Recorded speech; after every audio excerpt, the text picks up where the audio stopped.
Americans no longer want $50,000 cars anymore. And the reason is not hard to understand, because the average new car in America is now sitting dangerously close to $50,000. Not the average luxury car, not the average sports car, not the average dream car, the average new car. According to Telly Blue Book, the average new vehicle buyer paid about $49,220 in May 2026. And according to Experian, the average new vehicle payment reached $770 a month. So for millions of Americans, buying a normal car now means signing up for a payment that feels more like rent than transportation. And that is where the problem begins, because there is a strange feeling spreading across America right now. It happens after the excitement is gone, after the dealership handshake, after the new car smell, after the first drive home, after the photos in the driveway, after everyone says congratulations. Then real life starts. The first payment arrives, the insurance bill arrives, the gas bill arrives, a warning light appears, and suddenly the new car does not feel like freedom anymore. It feels like pressure. A lot of people are not buying dream cars anymore.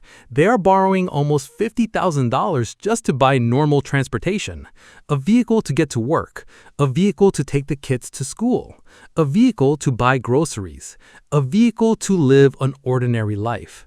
But ordinary life has become expensive. Normal has become complicated. And for many buyers, normal has become a 6-year or 7-year loan. Now, meet Michael. Michael is 34 years old. He has a full-time job. He has decent credit. He's not rich, but he's responsible. For years, he drove an older car with almost 150,000 miles on it. The air conditioning was weak, the check engine light came and went, every strange sound made him nervous. His wife kept telling him they needed something safer, something newer, something reliable. And honestly, Michael agreed. He was tired of wondering whether the car would start every morning. He was tired of repair shops. He was tired of feeling embarrassed when the old car made noise in traffic. So one Saturday afternoon, Michael walked into a dealership. He wasn't looking for status. He wasn't trying to impress anyone. He just wanted peace of mind. Then he saw the sticker, $49,800.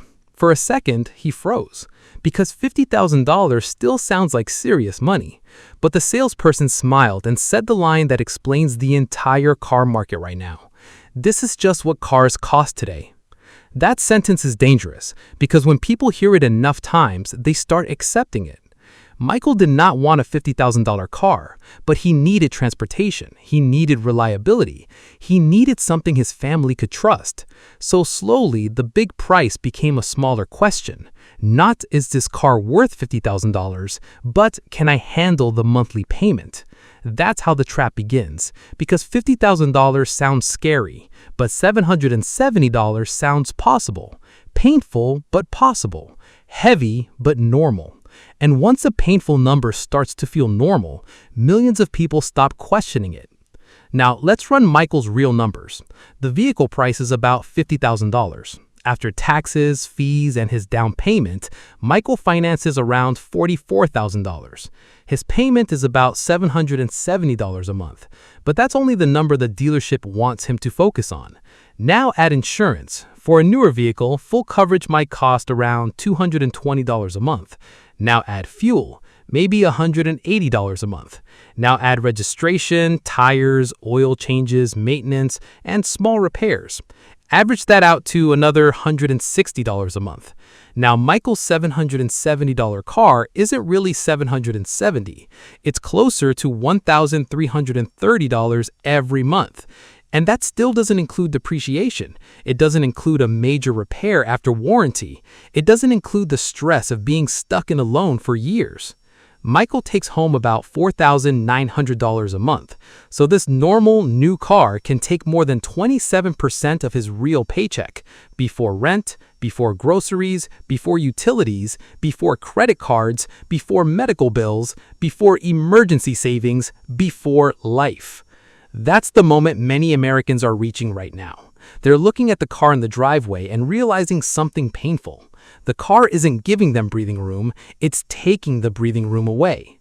Michael didn't buy something wild. He didn't buy a supercar. He didn't buy a luxury toy. He bought what the market now calls average. And that's exactly the problem. When the average car starts to feel unaffordable to the average worker, something has changed. But the money is only one part of the frustration. The other part is trust.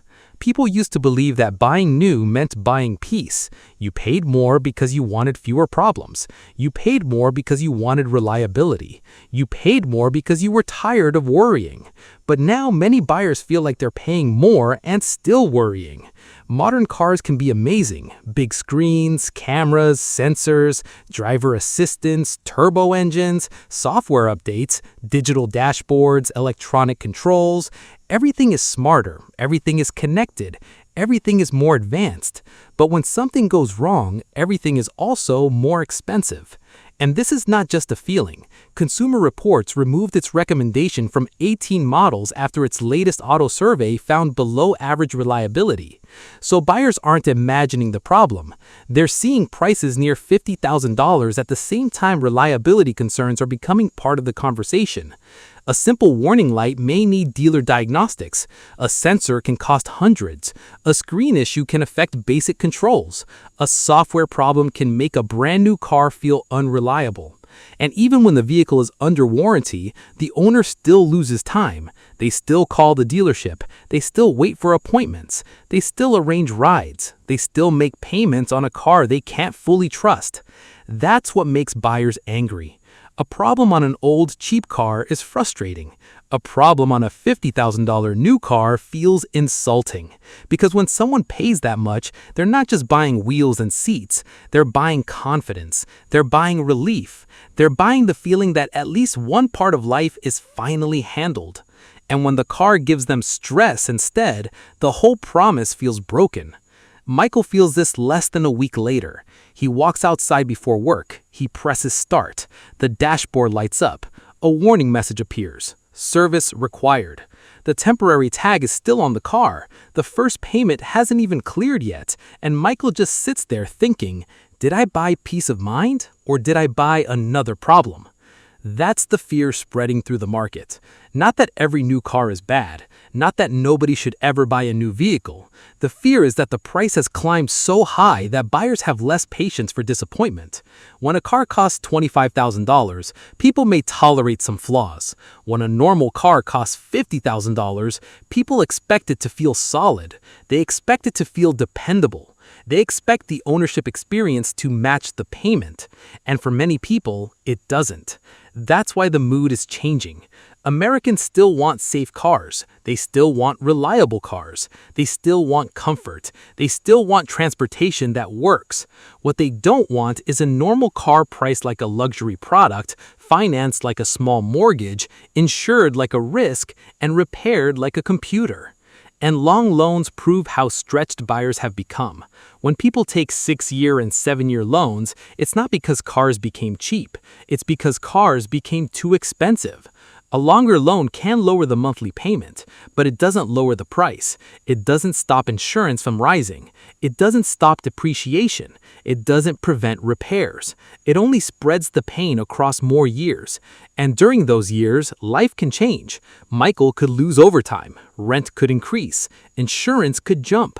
A medical bill could arrive. The car could lose value faster than the loan balance falls. But the payment doesn't care. The payment arrives every month like nothing changed. And if Michael wants out early, he may face another problem: negative equity. If he owes more than the car is worth, he can't simply trade it in and walk away. He either keeps paying, brings cash to the table, or rolls the old debt into the next loan. That's how one expensive car becomes the next expensive car. That's how people stay in car debt for years while wondering why they never get ahead. But Michael did have another choice. Not a perfect choice, not an easy choice, but a different one. He could have stepped back before signing. He could have asked one better question. Not, can I make the payment? But, can I still live after making the payment?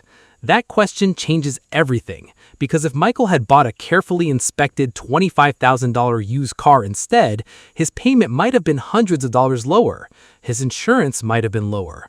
His total monthly cost might have stayed around $780 a month instead of $1,330. That's a $550 difference every month. $550 that could go towards savings. $550 that could go towards credit card debt. $550 that could build an emergency fund. $550 that could give Michael breathing room. And breathing room is what many Americans are really missing. The dealership shows the car, the lender shows the approval, the advertisement shows the lifestyle, but nobody shows the life you give up to afford the payment. That's the hidden cost. A $50,000 car doesn't only take money, it can take flexibility, it can take sleep, it can take options, it can take your ability to survive a bad month. And once a car starts taking those things, it's no longer just transportation. It is financial pressure with wheels. So when people say Americans no longer want $50,000 cars anymore, it does not mean Americans stopped needing vehicles. It means the deal no longer feels fair. The old deal was simple. Buy a dependable car, make a reasonable payment, drive it for years, eventually own it. The new deal feels different. Borrow more, borrow longer, pay more for insurance, accept more complicated technology, lose value faster, and hope nothing goes wrong. Michael did not buy a dream car. He bought what the market now calls normal, and that is exactly the problem. Normal has become expensive. Reliable has become complicated. Affordable has become rare. And the average buyer is being asked to pretend this is all fine. But more Americans are done pretending. A car should help you get to work. It should not take the reward of working. A car should help your family move through life. It should not quietly remove your savings, your flexibility, and your peace of mind. So before anyone signs for a $50,000 car in 2026, they need to ask one question. Not, can I make the payment? That question is too small. The better question is, can I still live after making the payment? Because if the answer is no, then the car is not just transportation. It is a burden sitting in the driveway. And that is why Americans are starting to walk away from $50,000 cars. Not because they stopped loving cars, but because they finally realized the price of normal has become too high. What is the most you would spend on a new car in 2026? And do you think a $50,000 normal car is still worth it? Tell me in the comments.